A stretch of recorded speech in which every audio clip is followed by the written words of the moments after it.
Welcome to the Yeah We Know podcast, part of the Marinos Podcasting Network. You're in the ring with Jimmy, Rod, and Chris. And wrestling is fun again, gentlemen. So let's start off on a most positive note. Chris, give me an old man take. The greatest 5-minute and 46-second title reign the WWE has ever seen. Phenomenal. Breathtaking. It's the savior of WrestleMania. Of course, you stay on brand, going with your gimmick, talking about your boy, who had a very interesting 5-minute title run. Rod, what are you hot about today? Well, listen, let's not make too much fun of Chris for staying on brand, all right? Because I have got to just say I'm sad. I'm sad. All signs point to my guy walking away for a little while. There's even talk of maybe a back surgery here, which I do not love at all. So I just kind of wish I'd have been like that kid standing in the tunnel in the old Mean Joe Green ad, Jimmy, when Seth Rollins came walking by after that title match. So I could have just offered him up a Coke and said, Seth, it's going to be all right, man. You made this title out of nothing. You've wrestled your ass off for nearly 3 years. You've been the best wrestler in the company for 2 years. You helped Cody Rhodes finish his story, even though no one will give you the credit for it other than me when we get there. And so I just, flowers to my guy. Flowers, flowers, flowers. I'm going to miss him. How cool was it that Seth Rollins was the actual shield that prevented Roman Reigns from destroying Cody Rhodes and letting Cody Rhodes finish his story? I will tell you guys, we all kind of thought the Avengers Assemble ending would happen. They did it. And honestly, ear to ear smiles. I thought it was a terrific end. Even Roman Reigns was smiling when he got pinned. Mostly because he's like, good, I can take a break, and I was going to yell at me now. What a terrific ending to have. You have Jimmy come out, Jay take care of him real quick. We like that. You have Cena come out, or Solo come out, and then Cena comes out to kind of avenge that little situation that happened. Rock comes out, takes care of Cena pretty quick, which was fun. And then the gong, the bell, the Undertaker appears out of nowhere. Wait a minute, Jimmy, wait a minute now. When you heard the Shield with the beginnings, right, with all of their voices, did you somehow think to yourself, just maybe Triple H just pulled this off and Jon Moxley is about to walk out with Seth Rollins? Did you just think that for a second?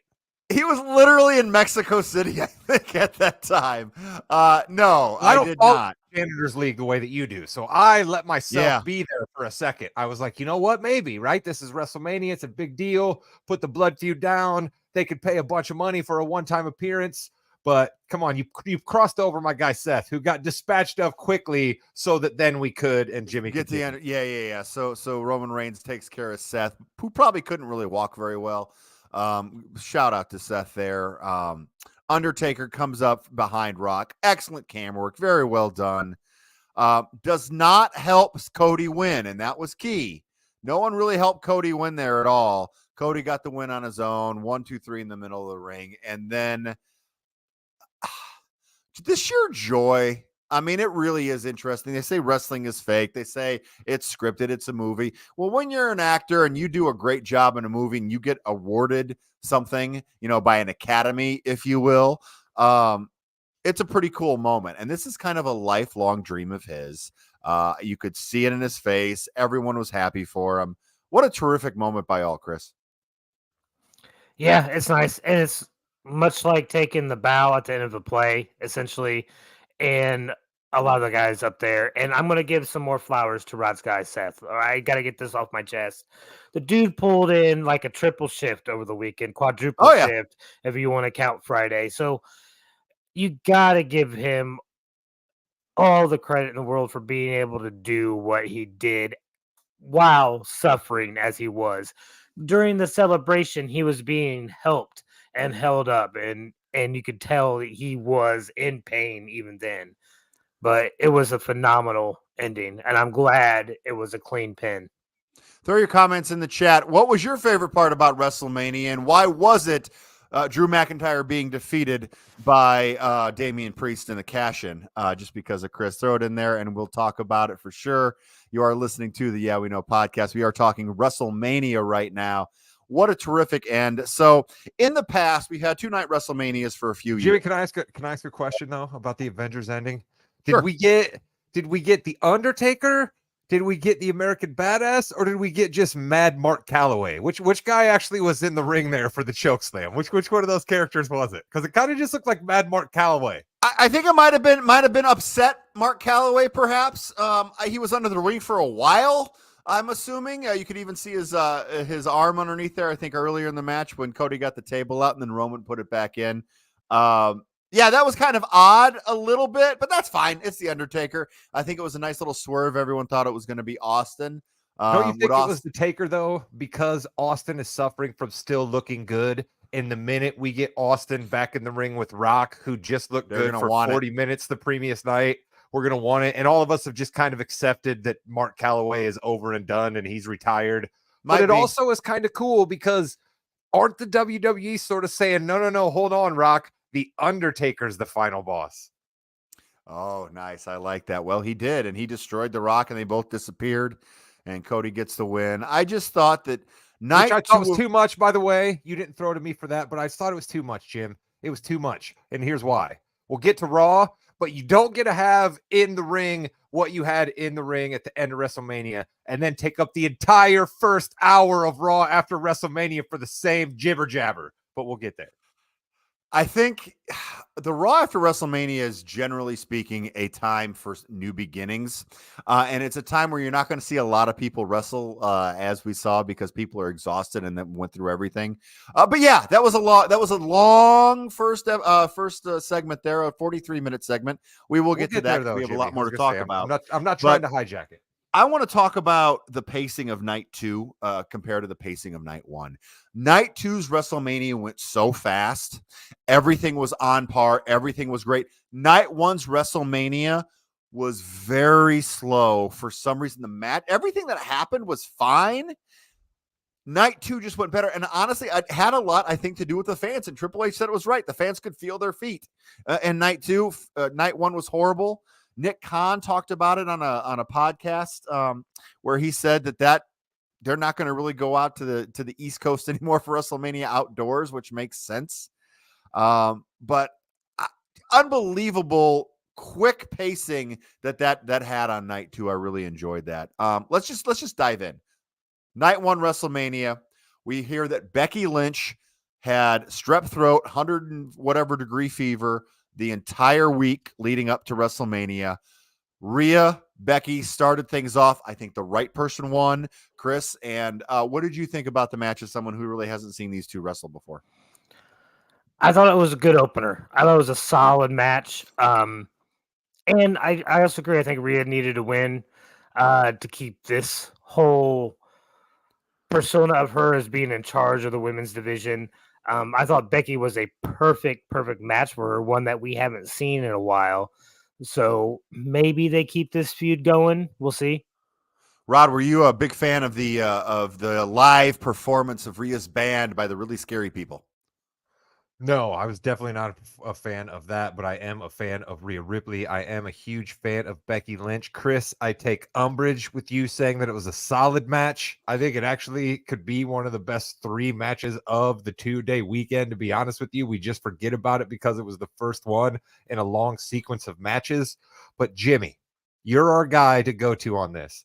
How much should we read into the fact that Becky Lynch has been pretty open about contract at this point, and hers is about to run out soon, and her man is about to go away for a little while? How much should we read into that with her not winning this match? But I do agree that the right person won. I think that because her man is going away a little while, it's a nice time for her to go away a little while, just to refresh, reboot. She took the L on the way out. Maybe she gets drafted to SmackDown to start some new things off. Maybe Rollins gets drafted to SmackDown. You never know on that. I think that I wouldn't read too much. I don't think she's going anywhere. She's not going to go to AEW. Yeah, that's very true. No She's way. Definitely not. But just why would she go to AEW? Yeah, I don't know why you'd want to go wrestle with those janitors. I absolutely don't know why anybody would want to do it. But apparently, one of the wrestlers who's on Mount Rushmore of all-time wrestlers, Chris Jericho, he does it, and then also the Rated R superstar Adam Copeland. But other than that, I recognize no one over there until MJF ultimately comes over, and then I will recognize him. You will acknowledge MJF. I like that. Six-pack ladder match for the undisputed WWE Tag Team Championships. I think the crowd was confused on this because the belts were completely away from each other. So then, therefore, yes, there are going to be two winners. And Chris, I'm going to give you credit for that because you really did say that first. I think you were the first one to go when we guessed that. Awesome Truth, I thought was an easy pick for one of them. Very easy pick, and all three of us got that right. None of us got Grayson Waller and your It's boy. perfect, though. It's perfect. Theory. It is. You got to have some bad guys doing that. DIY was a little. I wish that would happen. But The I thought hatred that's going to be on screen, Jimmy, when A-Town Down goes against Pretty Deadly on SmackDown. I mean, the heat coming off the screens when those two do battle. I mean, people are not going to know what to do with themselves. They're going to hate both teams. It's going to be fabulous. Chris, this is your first the six-pack challenge ladder match for tag teams here. I love this match. I thought it was a lot of fun. It was scary at times. Gargano and Ciampa don't even care how old they are. They don't care about their families. They don't care about their kids, which was really I just enjoyed this match a lot, Chris. It was a lot of fun. All right, and it was a lot of fun. And then you add our truth to that, waiting for a tag in the ladder match. My boy. Counting his own pin down. I mean, let me tell you, he tore Finn Balor up there and was fantastic. But the whole thing, and you're right, it was dangerous. We had a ladder buckling at one point, yes, and two people on said ladder at the time. Like it was crazy fun. It's what we as wrestling fans love. Shout out Jessica Carr trying to get Damian Priest to stop using that was so ladder, funny. He said, "Get off of me." She's like, no. And then he got up. He's like, oh, my bad. I'm gonna die. So we finally had. So it was weird because Waller and Theory got the belts pretty quick, about 8 minutes in, and then they basically died. They basically died. They were not to be heard of. Yeah, we'll talk about a tag team on night 2 that was basically died and didn't come back either, and like Karrion Kross get killed. But anyway, in a match that was changed last minute on SmackDown, it was Rey and Andrade versus Santos Escobar and Dominic Mysterio. Another fun match. Could have easily been one of those matches that kind of just slid underneath. Whenever you put another human being on your shoulders and do a double high cross body outside, I'm in for it, Rod. Yeah, listen, man, anytime that these group of fellas that we all got brewing into a thing right now, anytime you get them in the ring, I'm all for it. It's kind of like when we had the Brawling Brutes doing their thing, right? You know, when like you get them in any combination against Imperium, I was on board with it. And we have a new one. And these guys, because they're going to be going off the top ropes, they're going to be doing the one thing that the Joaquin Wild guy does, where he gets slingshotted off the ropes, right? We're going to just be that was awesome. We're going to be doing all types of crazy moves out of those guys. And Andrade looks like $1 million damn dollars. He does look very good. They almost missed that slingshot. They almost missed that slingshot. And I will tell you, the production was fantastic. The different camera angles that we keep getting, different views of everything is top notch. We've got to give a shout out to all the new producers. Some of those shots of guys flying through the air are just phenomenal. And I believe they've been dubbed, Rod, the LWO aerial show. So that's what we have to look forward to. I like that. I got to go no yeet on this next one, guys. Yeah. Wow. I was surprised. This one died. I don't know if it was a combination of the cold, the length, and it just didn't. This was not the match I was expecting between Jimmy and Jay. They tried to prime the pumps. They tried to prime the pumps a little bit with Jay saying that ultimately he wants to, his family back, right? So but it like you said, Jimmy, it fell flat when Jimmy's sitting there begging for his life. Like, that he's everyone. Yeah. You know what I mean? And then like Jay, come on. We know that you're kind of yeet. You just run into stuff, but like you're smarter than this. And then he falls for it. And I was hoping for so much more out of this match because I think both of them more Jay than Jimmy, and that's why I think Jay's closer to the top of the card, but are phenomenal wrestlers. And Chris, I think this match I think would have been better, unfortunately, is like the SmackDown main event on Friday before. I mean, so I don't know, Did Rod, you love it? Matt, like, no, Okay. but it's what I expected. Like, I wasn't expecting more than super kick after super kick after super kick after super kick after super kick.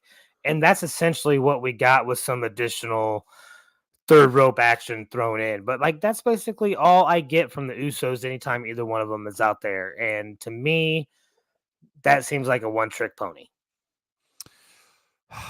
Yeah, I just the heart wasn't there. There's something not there for some reason. Even on night 2 when Jay speared Jimmy through 2 tables off the ramp, that had more excitement than this entire match. It really did. And I no, great they got to wrestle each other at WrestleMania. It kind of fell flat. Bianca Belair, Jade Cargill, and Naomi versus Damage Control. It's exactly what it had to be. They had to set up for Jade Cargill to come in and kill people, and she did, and she's going to be a star. So I thought this was a fun match too, Rod. We need to keep the microphone as far away from Jade Cargill as we can. We She did talk a lot on Friday.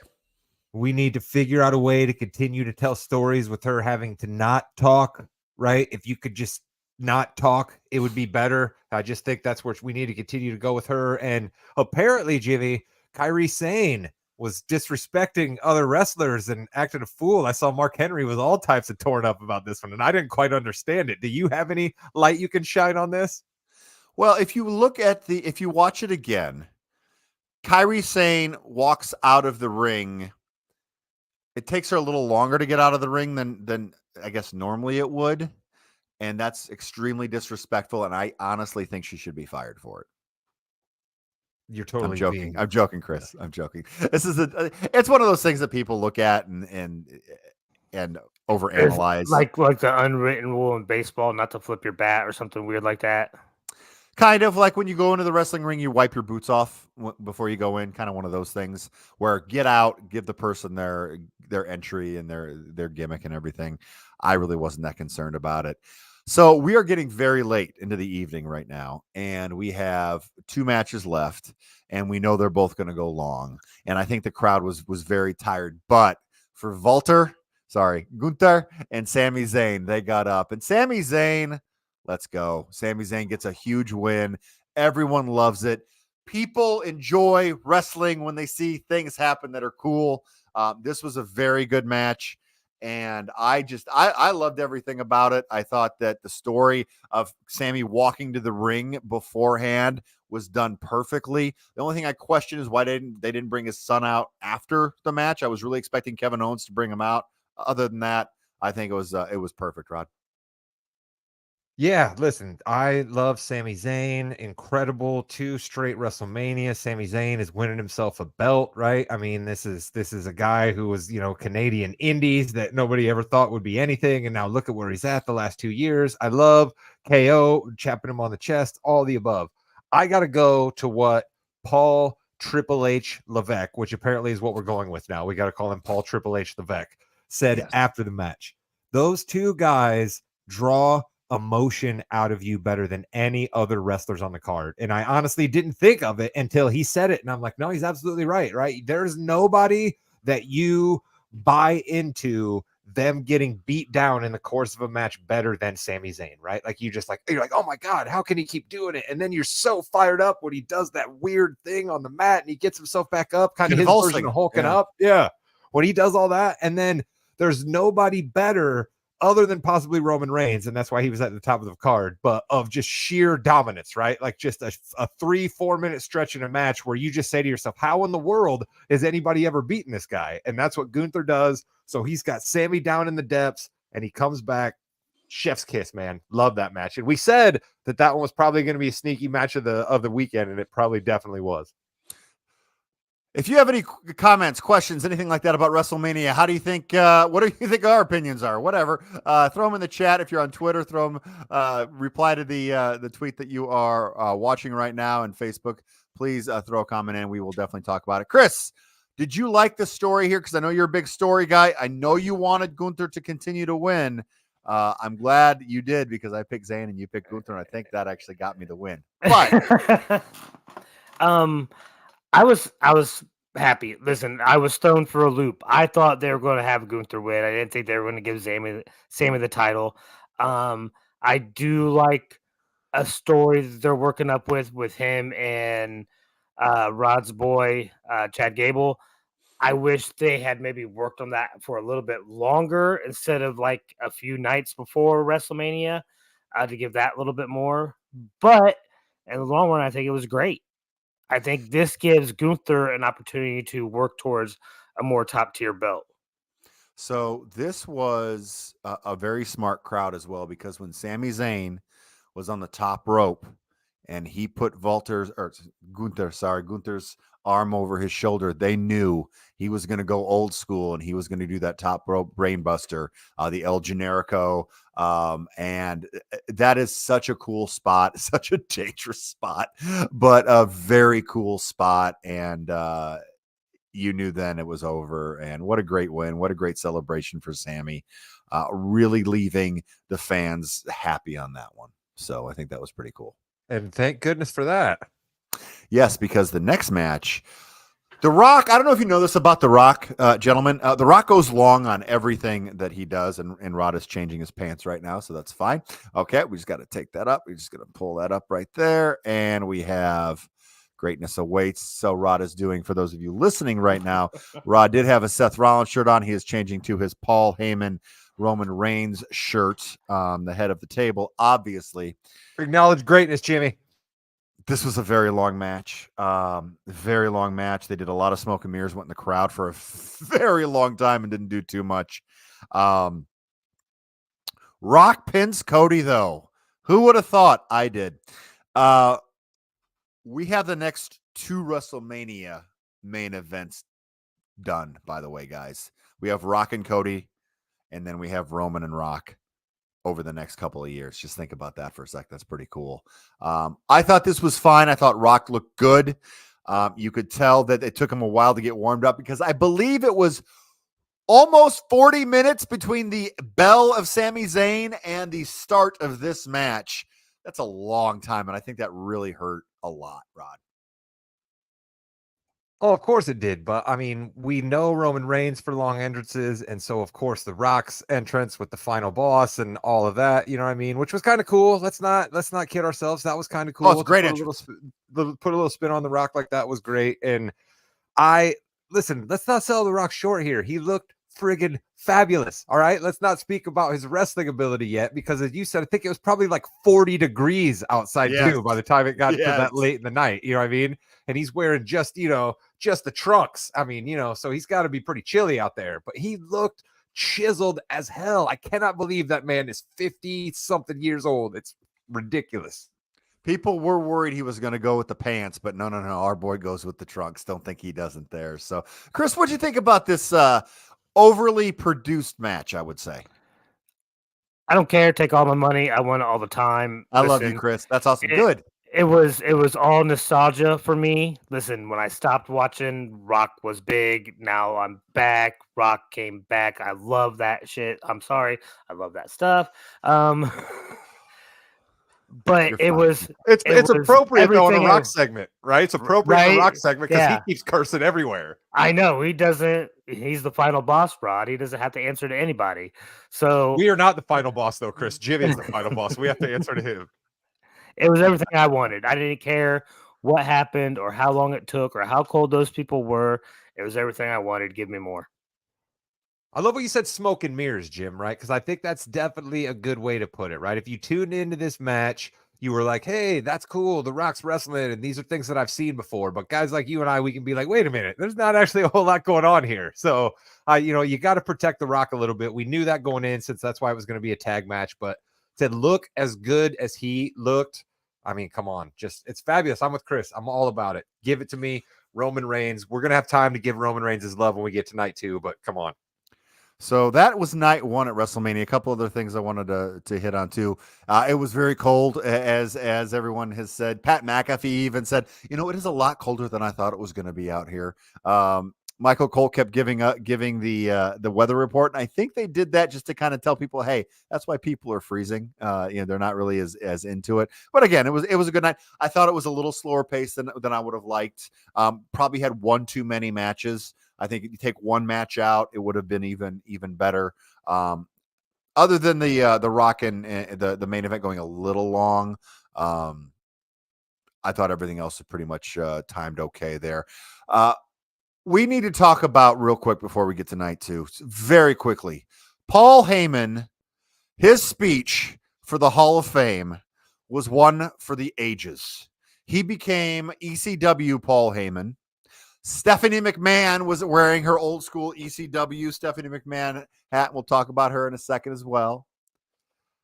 Wow. He did not hold it back anything. He thanked everybody. I thought that was a terrific induction, Rod. Yeah, listen, I mean, he's known for talking. So if he went up there and gave a terrible Hall of Fame speech, I think that would be a little bit more of a front page story than the fact that he was absolutely fabulous up there. But we got The Undertaker a couple of years ago holding court for quite a while. And I think we only remember The Undertaker's as being long, and we're going to remember Heyman's as being great. And listen, all praise to Paul Heyman, right? The more and more stories I hear about Paul Heyman, the little tricks and tips that he's given to guys over the years, I mean, just the way he has shaped wrestling and where we're at right now, he absolutely deserves his flowers. I am a Paul Levesque guy, he even said, which I thought was kind of neat. Chris, did you watch the speech yet? I have not seen the whole speech, unfortunately, but I have seen enough. But like Rod's right, like this guy that we're talking about is one of the great microphone guys, managers, the WWE wrestling as a whole has ever seen, right? Yep. So why wouldn't he be one to give a great speech? So I am glad he delivered. So night two starts off with Stephanie McMahon. How about her last year and a half? Personally, professionally, I think it was really cool to see her back and being that Stephanie McMahon that she is. She's not back, I don't think. But it's cool to have her back, and it was nice to see her there, Rod. Oh, listen, you know me. I love some Stephanie McMahon. I was incredibly excited to see that someone with that last name was allowed to be on the product, because that means that my guy, Shane O'Mac, he can make his triumphant return at some point as well and get the incredible pops that Stephanie McMahon got. But you know who else was incredibly excited to see Stephanie McMahon there, Jimmy? Paul Triple H Levesque. And anything that makes Paul Triple H Levesque happy is probably good for us in the wrestling business. We all do love Paul Triple H Levesque, Chris, don't we? Of course. This is the new era, right? And I haven't heard anything about that. Sorry. So everything so far has been better than it was in the more recent past from what you guys have told me. This is wrestling is fun again, right? Wrestling is fun again, so I'm all for it. Give me more. Oh yeah, if we should actually maybe next week we should go through what would have happened at WrestleMania if the other person was still involved. Night two starts off with Seth and Drew, and got to give it to Seth Rollins. He came dressed for both nights. I don't even know. I still don't. Listen, I am not a narcotics user, okay? I do not take much of, but I can imagine whatever Seth was coming out at, if I would have taken something, that's what I would have seen. I don't know. Chris, you're heavily intoxicated all the time on your arthritis pills. What was that? There have been many of nights over the last couple years I have asked, what is Seth Rollins smoking? Where does he find it? How does he come across things like that? And then who does he get to make these crazy visions into reality? Because I have no idea. It is insane. Rod, you know what? You need to take care of us, because let us know what's going on. It was awesome. You guys are haters, man. You guys are absolute haters. Terrific. Seth Rollins has given his body to you for 3 years, and you guys are just trashing his vibrant choices in ring attire, okay? Neil Diamond, back in the day, wore sequin shirts. And somebody asked him, Neil, Why do you wear sequin shirts? They don't seem that cool. And you want to know what Neil said? Neil said, I want everybody in that arena to be able to see me. They paid for a show. I've given them a show. Seth Rollins is a show. And apparently, you two jokers didn't listen to the commentary because they told us all about how all of those guys are like a local Philadelphia tradition and they have this parade and Seth was joining them. Way to pay attention to the commentary, boys. No, we saw it. It was awesome. Don't get me wrong. It's just something that apparently it wasn't because you guys just spent the last 2 minutes trashing him. You're sitting here in a Brahma Bull t-shirt. Chris is wearing, oh, shocker, something Indiana University again. I'm the one who came double dressed for this podcast, and you two jokers are making fashion disses. Something's gone horribly wrong here. All right, Rod, as a huge fan of Seth and someone who also knew what was going to happen, what'd you think of the match? How do you think our boy did, even though he was hurting a little bit there? And by a little bit, I mean a lot. Overall, what are your thoughts on the match?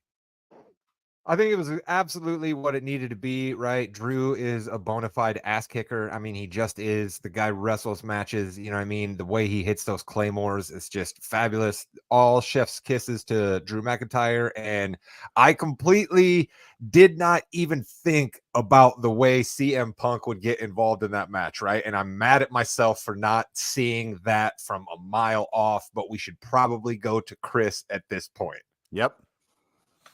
You all right, bud? So in that 5 minutes of 46 seconds of the greatest heavyweight championship reign the WWE has ever seen, I was a bit shocked to see the arm brace come off and be used as a weapon. Terrific. So CM Punk has to be destroyed, right? I mean, there's no other question. There's no other way to go about this, so I expect that to happen fairly soon, whether it's in the ring or outside the ring. I just think that CM Punk has made a very, very huge mistake and has written a check that his butt can't cash. I love that Chris is like, CM Punk made a mistake. He's in big trouble. That was awesome. That is the way you take this feud from good to nuclear. And I believe I texted you guys that as soon as it happened. I'm like, what a great idea. As you saw, I don't know if you know, Drew McIntyre, not very happy about what happened. Said some stuff on Raw. CM Punk flipping the shirt around on Drew McIntyre with Drew McIntyre's grave. CM Punk. Chef's kiss. Loved it. This is going to be a war, Rod. Yeah, I guess. I still continue to just not be excited by CM Punk. I am smart enough to understand that I have to step aside here and give the people what they want because this man continues to just be chanted at everyone that steps in the ring at all times. So I guess we're all just in CM Punk's world, and that's fine, I guess. But here's the question I have, Jimmy. Drew is saying that CM Punk is writing a check that he can't cash. I ask you, is the WWE writing a check that might not be able to be cashed? Because all me hating this guy aside, his track record over the last couple of years is you start to build something around him and an injury happens, right? He's a little advanced in age. Yep. He's got a lot of injury history. Are we any bit worried about this? I don't think you see CM I'll take this. Whoa, Jimmy. whoa! All right, let's go. I will take this. I don't think we'll have to worry too much, Rod, because he will have another injury because he's got to go through Drew, and Drew's going to make sure that CM Punk is not in that locker room for very long at all. So even if he does come back, I believe it's probably going to be short term, and then we won't have to worry about him for a while again. So I think. Yes, Chris. I love that. I think Rod is worried about getting to that point. That's why I was going to say I don't think we're going to see CM Punk wrestle too much between now and his match with Drew. I don't think so. He'll have a couple of small things here and there, maybe a tag here and there, something. But they're not going to do too much. I think they're going to get this match in, Rod. They are.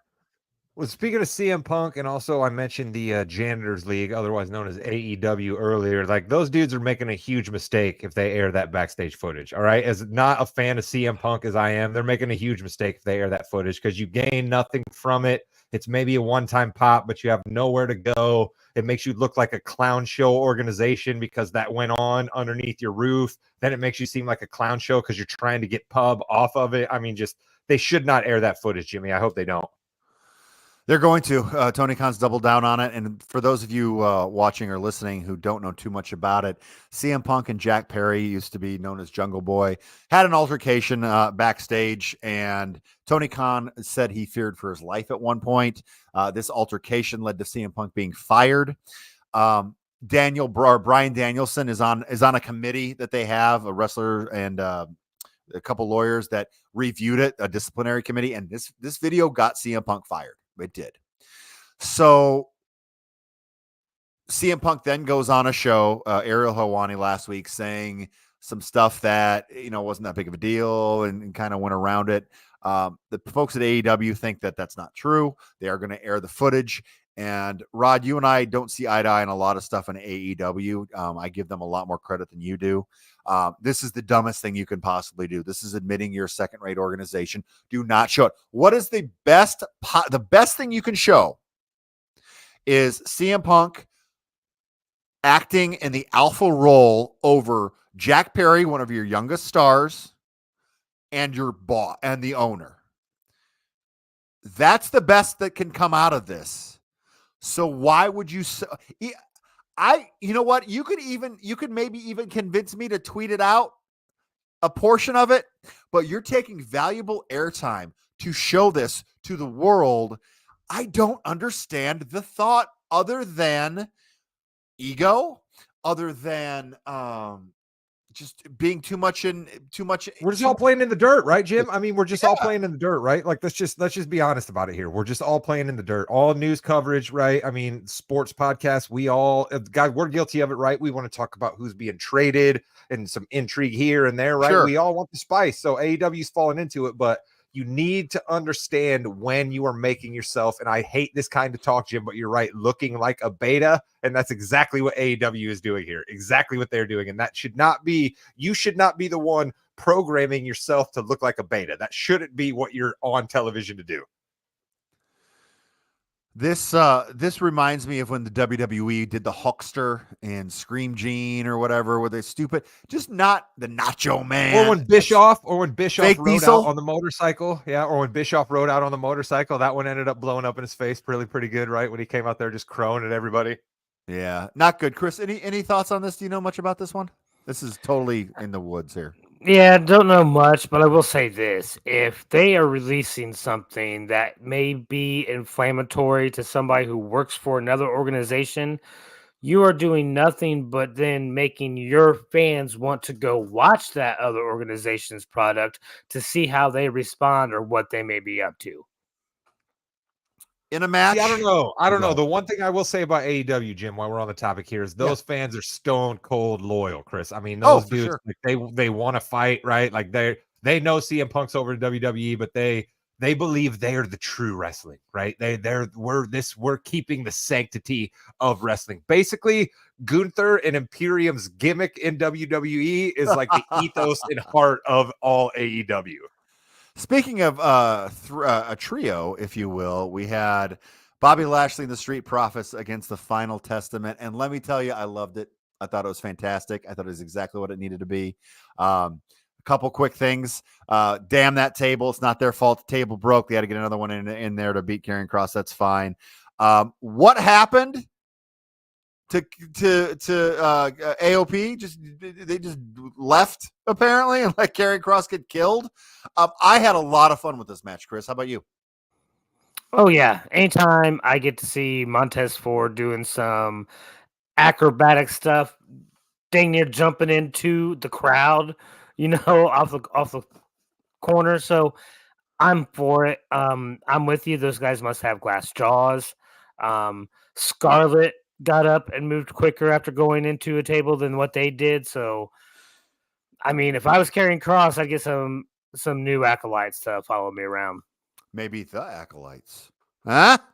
Sorry. No, you know what I was actually going to do, Jimmy? You know who he should maybe look up? He should look up those luchadors that came out of the ring to help Rey Mysterio, right? Maybe Jason Kelsey, maybe Lane Johnson. Those guys were Yeah. absolute brutes. I mean, Oh, we they didn't were bring just it to mention towering over everybody That in was the ring when awesome. they got in there. Yeah. Lane was Johnson so made fun. everybody look small. That was so cool. Everybody. That was such a But good here's match. the thing. Here's the thing. Karrion Kross, good for you, buddy. Good for you. You got a bit of a WrestleMania shine there. Jimmy and I are huge fans of you. I get that your hair is at a weird stage where like you desperately want it to be long, but it's not quite long. Not right there now. yet. Trust me, I know something about that. My hair is still gorgeous and flowing and curly, but Scarlett's best work on film ever.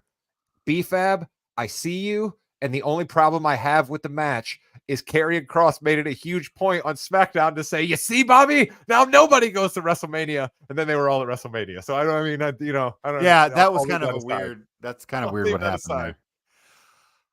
LA Knight, AJ Styles had a solid match back and forth. I enjoyed it. I want to watch it again because I was pulled away for a little bit of this, but good win for LA Knight. Got a nice reaction. I think AJ Styles is someone who then can move up maybe to a world championship run coming up if they want to have some good matches and a program maybe over the summer would be nice. And then LA Knight.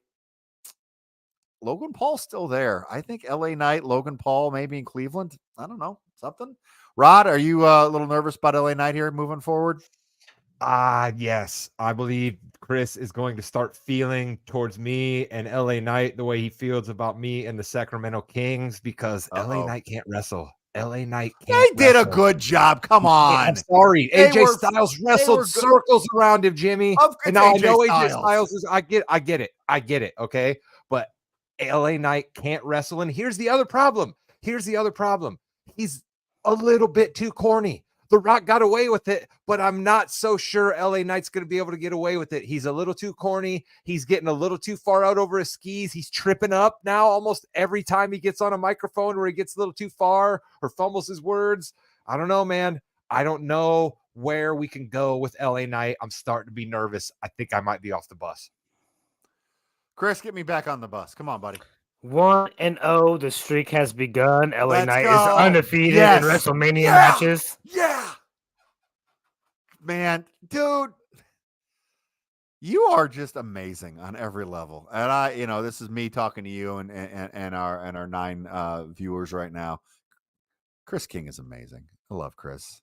I love LA Knight too. We got 9? Hell yeah. Shout out to you, 9. That's big for Yeah, us. Let's go. We appreciate you. Throw something in the chat. We'll talk about it.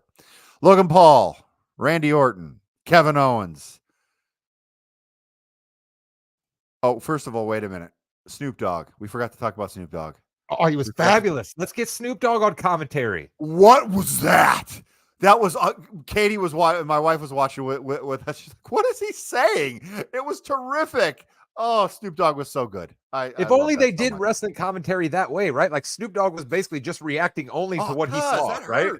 Yeah, like if they only did it that way, I'm sure it would get old after a little while. Like we need, the guys doing what they do. But man, I love me some Snoop Dogg there. I don't know that I'm gonna buy Gin and Juice by Dre and Snoop, but always love seeing Snoop with the gold belt there. But they are back together collaborating again, I think, in the studio, according to Pat McAfee, who broke a lot of news, including Roman Reigns leukemia. Come to the Yeah We Know podcast at Jimmy Jam Riska for all your breaking hip hop news, ladies and gentlemen. Let's go. Shocking Logan Paul wins after Randy Orton RKO's Kevin Owens and then gets thrown out there.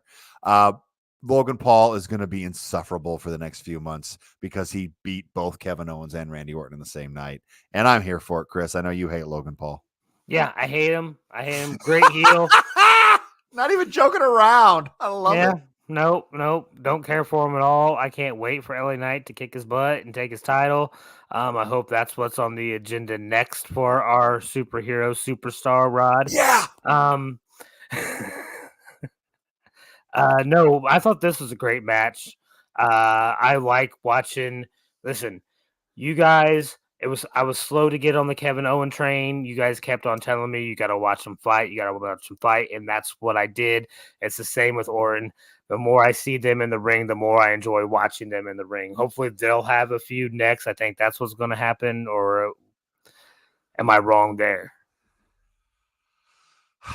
I think we're gonna get Randy Orton. I honestly think we're gonna get Randy Orton and Logan Paul at SummerSlam. That's the bigger match. And I think Logan Paul is gonna win. I don't know, Rod. No, Logan Paul is going to continue rolling. All right. He's going to continue rolling with this because whether Chris likes it or not, whether the haters like it or not, Logan Paul elevates the United States Championship. All right. He does. He elevates the United States Championship. He makes it seem like a bigger deal. And we just saw what that can do. All right. We're going to get to my guy on my t-shirt here, right? And his reign. And essentially anyone who came in contact with him is now better for it, right? Like that is a huge part of wrestling. And Logan Paul brings that heat. He brings those eyeballs. He brings those headlines from other places that might not cover wrestling. He gets to wear the championship belt all around the places. Yep. And the way they write him is perfect because you're supposed to hate him as a heel. So, of course, he's not going to win clean. And also, even though he looks great in the ring, he's not a fully trained wrestler who has years and years of experience. I think the way they write him is brilliant. I loved it. Chef's kiss. Kevin Owens is destined to be this guy, Chris. That's the other thing that you're going to learn about Kevin Owens. What happened to Kevin Owens at WrestleMania is what always happens to Kevin Owens. You're fired up for him. You're like, maybe it's going to happen for KO, and it never happens for KO. That's why it was such a huge deal last year when he won the tag belts with Sammy. But guess what? He's going to have one more run in him. I can feel it. Please have one more run. I would love that. Hey, here's an idea on the Final Testament. What if we send them down to NXT? What if we send them down and beat the crap out of Axiom, who just won the title, and they just did that? Final Testament looks like they're going to NXT. Karrion Kross came out after Axiom beat Braun Breaker, your boy, and your other boy, Constable Corbin, for the tag team championships. So Breaker obviously coming up. That may be a good place for the Final Testament just to get some more work in down there. Yeah, man, I could see Final Testament rolling up with Dijaks and some of those other big boys down there in NXT, right? Get Baron Corbin, burn the ships. Absolutely. Let's go. There is a big pyramid in Bailey's hometown that is kind of well known, like a big Egyptian thing. That's what that was, just so everyone knows. Bailey and Io Sky. Oh, wait a minute. I love how you guys are going to immediately give the context here for Bailey, but Seth Rollins, we go on this diatribe about how he looks foolish. I but did it Bayley, because you we're gonna yelled at me the immediately last give time. Fine. context. Ready? 1, 2, 3. Hey, yeah, I'll just fix this in post. So Bailey comes down in weird, like Egyptian thing. What's going on? Looked ridiculous. Absolutely ridiculous. The mask those guys were wearing is ridiculous. I can't believe people would choose to wear such ostentatious things to the ring. It's disgusting. But what wasn't disgusting was the match. I love the match. It was fantastic. They both did a fantastic job. Io Sky might have had her best match in WWE, and I really enjoyed that a lot. And speaking of entrances, Io Sky really had me convinced for a second she was drunk walking down to the ring. It's her thing. Well, she was. So. It was late. She was tired. Okay, but again, she's gonna do that moonsault. Having people smile at WrestleMania is awesome, and Bailey getting her huge win. This was her first singles match at WrestleMania, I think, is what they said. Singles match win. Yeah. So I think that Bailey's going to have a nice little run in her. We did not get the hugger, if you will, but it's okay. I think we're okay here. You know what I'd heard, and shout out to my guy David Shoemaker over on the Ringer for pointing this out. Right, we had CM Punk still involved at WrestleMania, who was the guy who was second in the men's Royal Rumble. But the female who was second in the female Royal Rumble was not involved in WrestleMania. And I found that kind of interesting, right? That we still found a way to give CM Punk some shine. But Liv Morgan, sorry about you. You got second at the Royal Rumble, which means you're out completely of WrestleMania. Hey, she had her shot. Didn't get there. Sorry about it. I also thought the Queen, Jimmy. I thought we were going to see the Queen this WrestleMania weekend. And since we're on the last women's match that happened, I thought we were going to see the Queen here. I really did. Yeah, I don't think enough time. And that's fine. Then I thought we were going to see her on the Raw after because she keeps teasing us with all of her workout footage on Twitter. Andrade's back. Let's go. I want the Queen, Jimmy. If Seth Rollins is going away, I need something. Give it to me. Chris, anything for Bailey and Io Sky? No, I guess I like the belt on Bailey more than I like it on Io Sky. I think we're going to get a little bit more. I mean, obviously Bailey now can go against Kyrie, go against Asuka, go against Dakota as well. So that's the next couple of months right there for Bailey to go through all of Damage Control as champion. No Interference, I thought was good as well. We already talked a lot about the main event, but I think we do need to put our fingers up real quick. We do need to acknowledge what a run. What a run that Roman Reigns had to main event 4 consecutive WrestleManias and retain. That's amazing. And, for going through what he's going through on a personal level, to keep that heat up, to keep the people caring about you so much, all this bloodline. I mean, the bloodline, he's even had 4 or 5 different storylines going on. He's one of the best. And I think we need to talk about that, Rod. I think that it's the embodiment of the gimmick being real life, right? Roman stepping to the ring, saying, "Acknowledge me," means so much, right? It refers to his early days and when people didn't appreciate him and he was shoved down the throats and they didn't like him. It sort of refers to, hey, I had friggin' leukemia and came back for you people. Acknowledge me. And it also speaks to his greatness, right? And you have to do it. And it's what I talked about earlier. Guys that came in contact with Roman were elevated because of it, right? Jimmy and Jay Uso, top of the card players. Solo Sikoa comes up from NXT, fights John Cena in an almost main event, right? Main event player. Sami Zayn gets huge shine off of his time and his feud with the Bloodline. KO got elevated having a huge feud with the Bloodline, right? If you came in contact with Roman Reigns during this run, you were better for it. Now, nobody got to get a win and wear a belt around their waist, but they had good times. They had good gates. You know what I mean? They had high fan visibility. So all love to Roman Reigns. And don't forget, Jimmy, 9 WrestleMania main events, taking that record from Hogan at least, since clearly he's not going to get the other one. Correct. Chris. So I know my take's going to be a little bit different because I didn't see Roman before he had started this run. I didn't see him in the Shield. I didn't see him come back from leukemia. I have only known this person as the guy who has had a stranglehold on the belts of WWE for this entire time. And I started out just rooting against him, wanting him to lose. And I'm going to tell you, they were close for me not caring about him or the bloodline anymore because I just figured he was going to win no matter what. So, but I'll give him the flowers that you guys says he deserves, because if he has been able to do this, if he's been able to keep the gate up after COVID, especially to help us get to the spot we are now, then yeah, he deserves that praise. Have you watched Jimmy. the Shield documentary yet, Chris? Oh, yeah, good call. No, I have not. It's good stuff. You should watch it. Jimmy, when he comes back, right? When he comes back, it's going to be a huge deal, right? I hope that he just comes back with a surprise, right? Don't give us the bullshit that I know the Fox executives are going to want, where they say, hey, we want to say that Roman's going to appear on this SmackDown. Don't do that. Have Roman absolutely come out of nowhere, and that place will explode.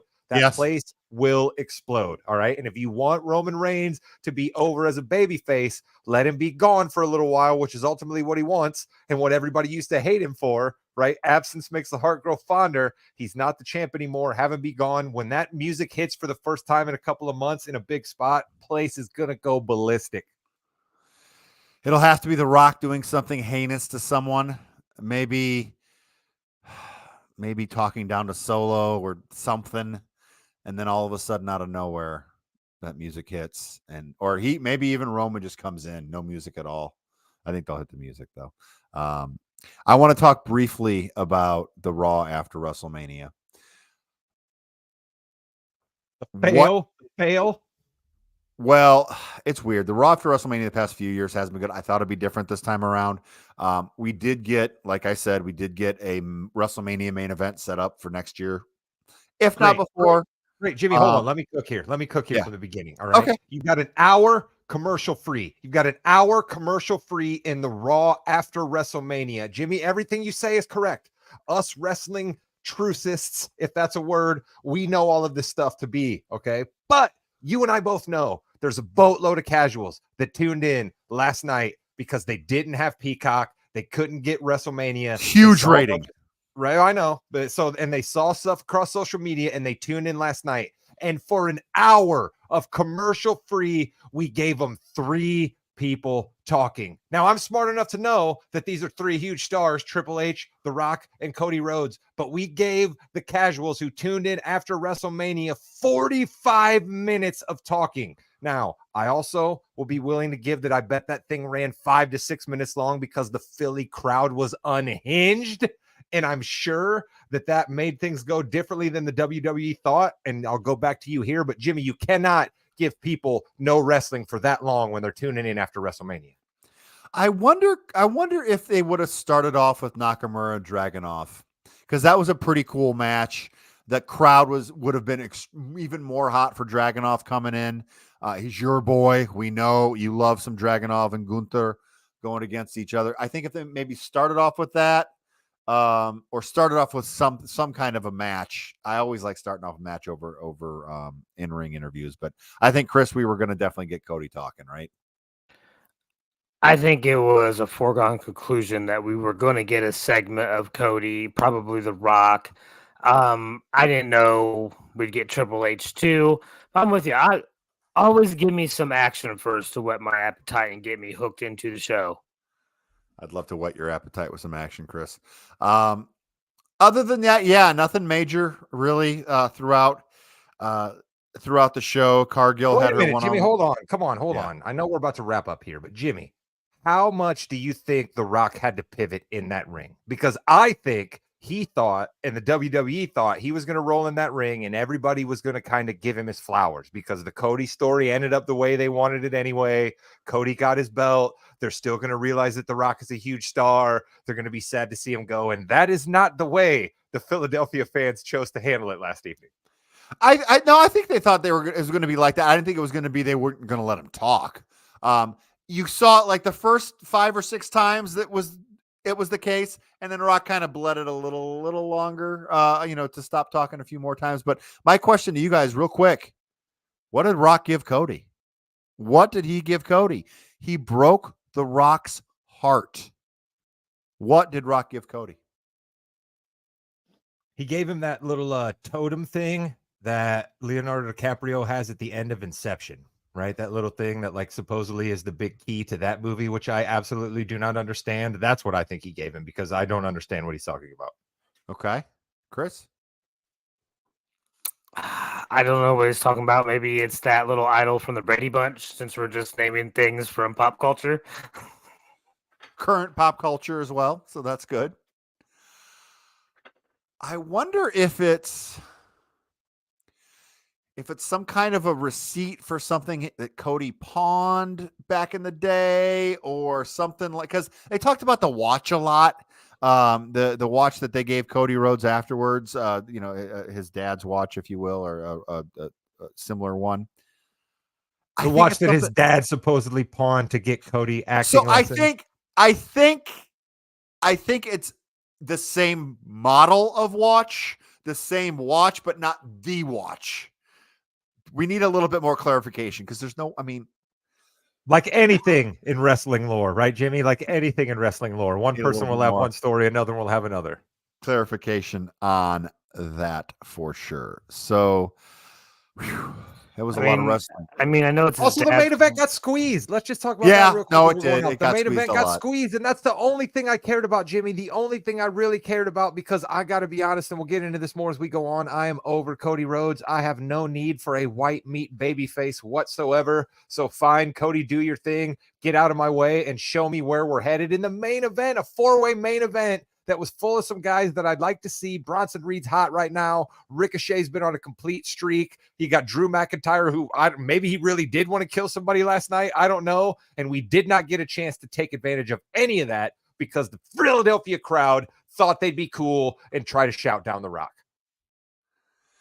And with that, you've been listening to the Yeah We Know podcast, part of the More You Knows podcasting network. You're in the ring with Jimmy, Rod, and Chris. Goodbye, net. Yeah. Let's go, yeet. Let's go, yeet. Thanks for watching and listening, everybody. We really appreciate you.